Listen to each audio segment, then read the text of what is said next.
Qué bueno que están con nosotros. Segunda nueva entrega de Market, Economía y Negocios.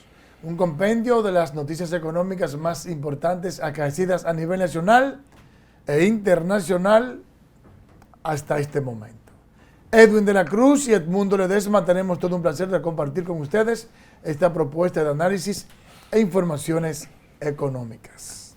¿Qué tal? Saludos Edmundo, saludos a los amigos televidentes que siguen a Market, Economía y Negocios en este programa ya de fin de semana. Así es. Hoy es viernes y el cuerpo sabe que tiene que vacunarse. Así es. Ya Nino Germán se puso la tercera vacuna. ¿Cómo? No baraja. Yo voy a tener que ir a ponerme la mía, pero tiene que ser a principio de semana. Yo creo que debo de esperar por lo menos 15 días más. Bueno, sí. Pero como me dio COVID. Y asesorarte con un médico también. No el médico, yo le pregunté inmediatamente, desde que Sí. di negativo. ¿Cuándo me vacuno? Me dijo 2 meses. Y yo tengo como un mes y 10 días, una semana, algo así, Claro. 10 días. Entonces creo que debo de esperar 2 semanas más para vacunarme. Tú sabes que digo yo que las personas que no se han vacunado deben tener ahora más miedo que antes con este tema de la desescalada.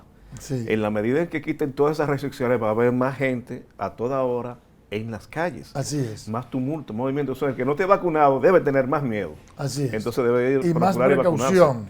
Y Claro la que primera medida precautoria es la vacuna. Así es, así definitivamente. Mira, hoy es el día de la destrucción de las armas. ¿Qué te parece? Bueno, Día Internacional de la Destrucción de las Me Armas. parece interesante y mucho más si tomamos en cuenta que el Ministerio de Interior y Policía precisamente tiene un plan de desarme Y de destruirlas también. y de destruirla Avisamos. precisamente para evitar que el arma se convierta en un estímulo a la violencia. Tú sabes que la gran preocupación es que Y a la cuando delincuencia también. destruyen un arma no sé cuántas más fabrican. Esa es una situación terrible. Un negocio que deja mucho dinero, Sí, en Estados Unidos más. especialmente en Estados Unidos. Sí, porque allá la ley, la Constitución le permite estar armado y no con un arma de fuego de 9 milímetros. No, Puede no. tener hasta una de alto calibre. Hasta una bomba. Así Es es. por eso que, para que tú veas cómo el dinero y los intereses económicos se imponen a cualquier cosa, a cualquier situación política, social, de salud, de cualquier cosa. En Estados Unidos no duran prácticamente 2 meses sin que aparezca un loco y haga una masacre, Ujú. que mate a gente indefensa, no solamente en Estados Unidos, sino en varios países, pero de manera particular en Estados Unidos. Cada cierto tiempo aparece un loco que mata un paquete de gente en una discoteca, Así en es, una así es, avenida, es terrible. en un centro comercial, en un banco, en una iglesia. Y sin embargo, a pesar de que han implorado, por ejemplo, Barack Obama estuvo de parte del desarme y varios sectores importantes y la sociedad norteamericana ha implorado que haya una restricción, por lo menos, a la venta de armas. Ha sido imposible. Así es imposible. La familia del rifle, ¿qué se llama? No recuerdo. Bueno, hay una asociación, Hay una asociación. Sí, la Sociedad del Rifle, algo así, sí. de Estados Unidos es muy poderosa y tiene una alta capacidad de cabildeo en el Congreso norteamericano. Financia las campañas de importantes legisladores norteamericanos y no es posible que esa ley se controle o que haya algún tipo de modificación para que haya algún tipo de restricción, para que no todo el mundo, sin un perfil psicológico adecuado, personas que posiblemente hasta se medican, Ujú. porque no están, no tienen un control psicológico adecuado, pues como quiera, pueden comprar sin ningún tipo de problema armas y las consecuencias están ahí.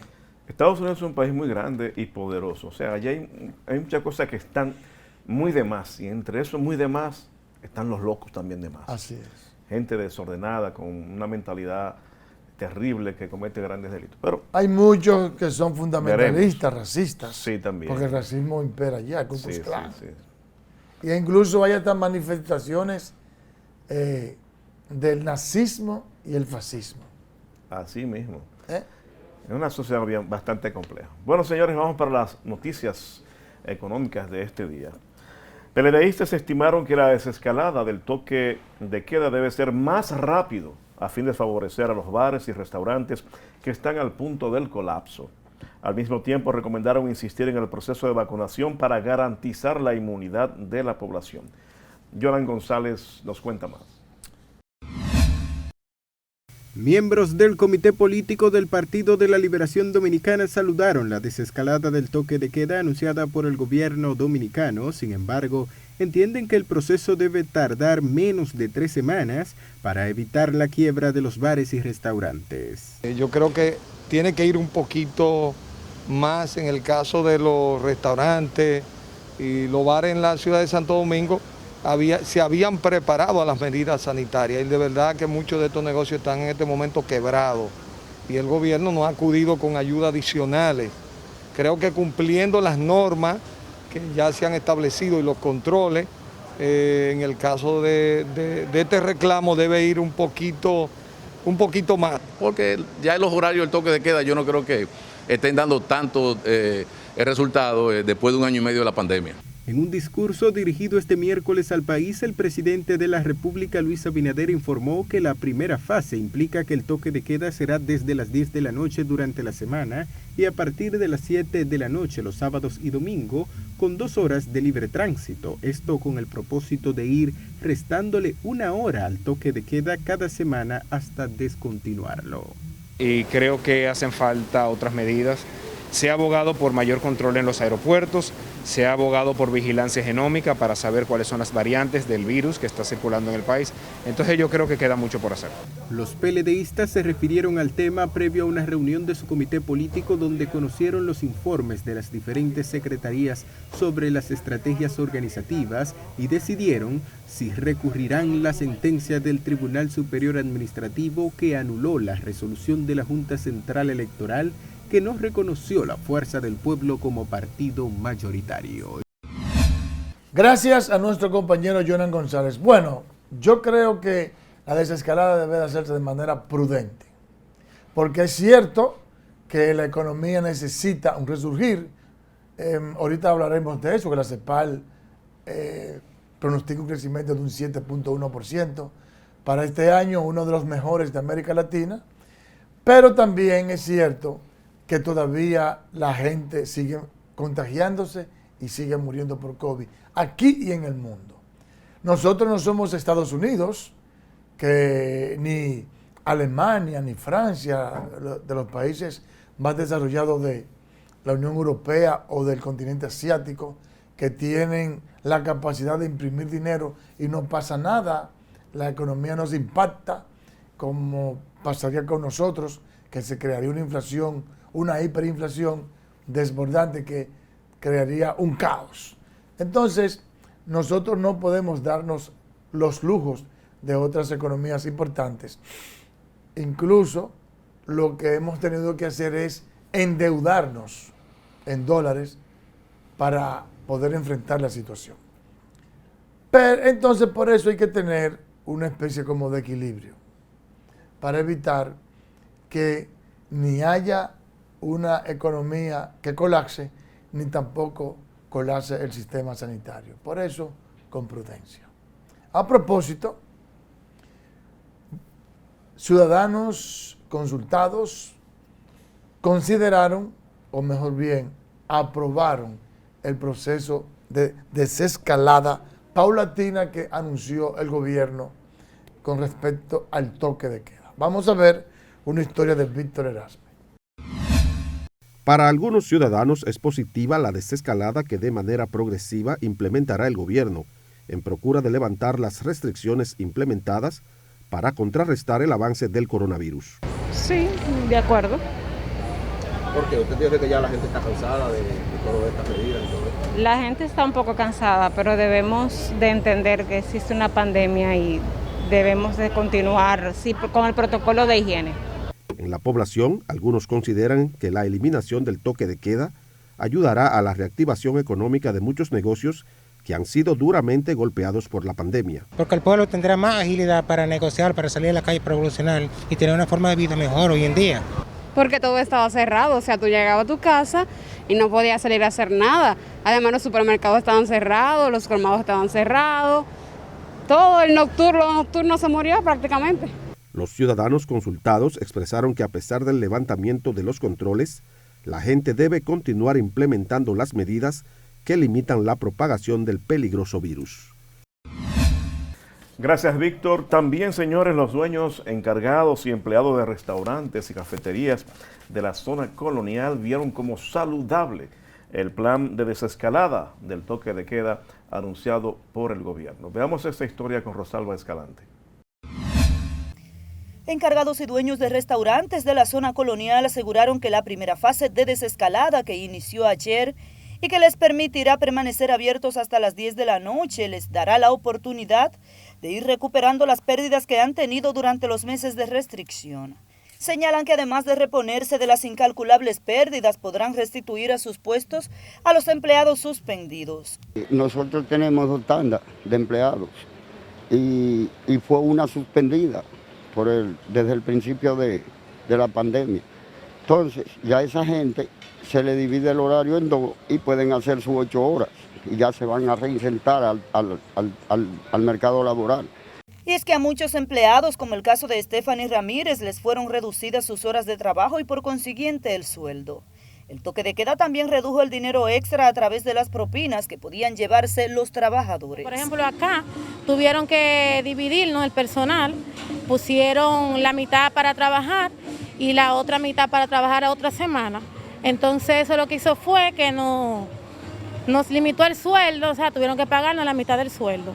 Y en cuestión de la propina, sí nos disminuyó mucho, pero mucho. Otros que están felices son los clientes de los restaurantes, quienes puntualizan que ya no tendrán que comer con tanta prisa y podrán disfrutar por más tiempo sus salidas. Me gusta que subieron ahora el toque de queda porque así la gente puede venir para acá y disfrutar y comer con calma, no tiene que tragarse la comida, pueden pasarla de lo más tranquilito y cogerlo suave, que es lo más importante. No, está muy bien igual, venir y disfrutar más la noche, pasarla más con la familia y disfrutar.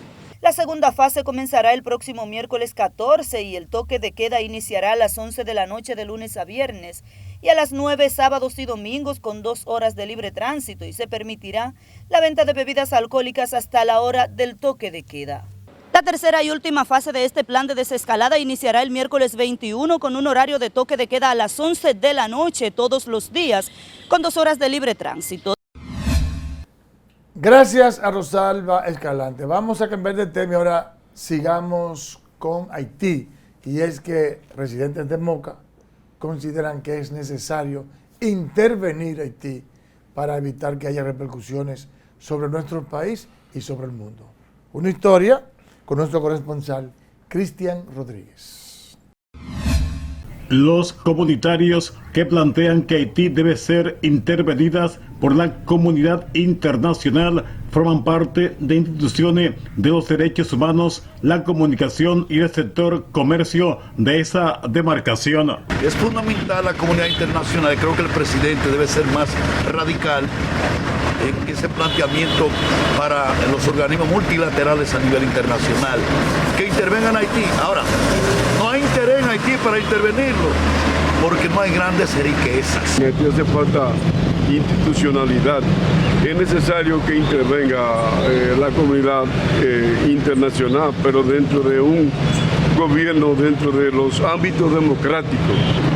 Yo entiendo que Haití debe ser refundado, pero debe ser producto de los grupos sociales y de los grupos democráticos. El comunicador Rafael Molina plantea que la cercanía con República Dominicana compromete al gobierno de Luis Abinader sumarse al fortalecimiento de la democracia haitiana. Un pueblo, un país que ha demostrado históricamente que es un país violento. ¿Qué va a hacer la República Dominicana? ¿Hasta dónde vamos a llegar con ese Estado al lado de un país que está avanzando como la República Dominicana, con un Estado realmente el más pobre de América Latina? Gracias, Cristian. Realmente eso es lo que debería hacer. O sea, el mundo, los países poderosos del mundo debieran intervenir a Haití.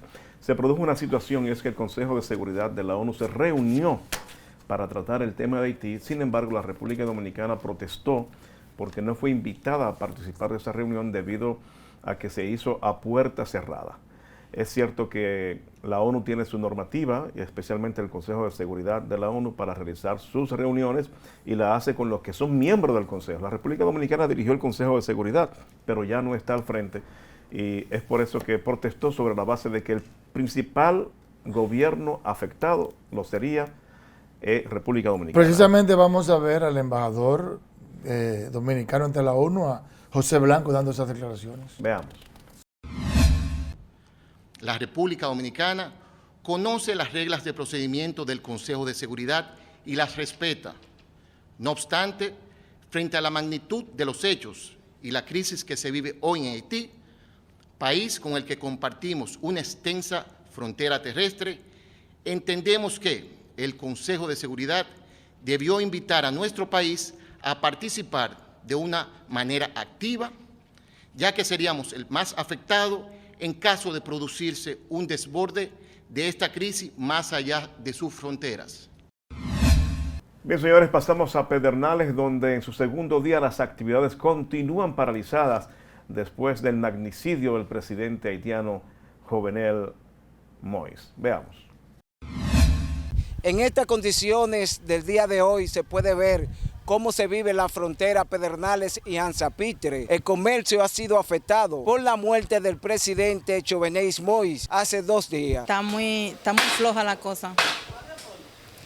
Deberían de abrir eso porque por aquí casi no hay peligro con esos morenos que siempre están aquí, están allá, son casi prácticamente de aquí. Es una situación difícil lo que vive Pedernales y Anzapitre, ya que por el asesinato del presidente Jovenel Moïse, el comercio entre ambos pueblos se encuentra totalmente paralizado. Porque el caso de la frontera tiene un problema y si no defendemos la frontera nosotros vamos a caer en el camino. Yo hablé con la gobernadora y se lo dije lo que estaba pasando ahí.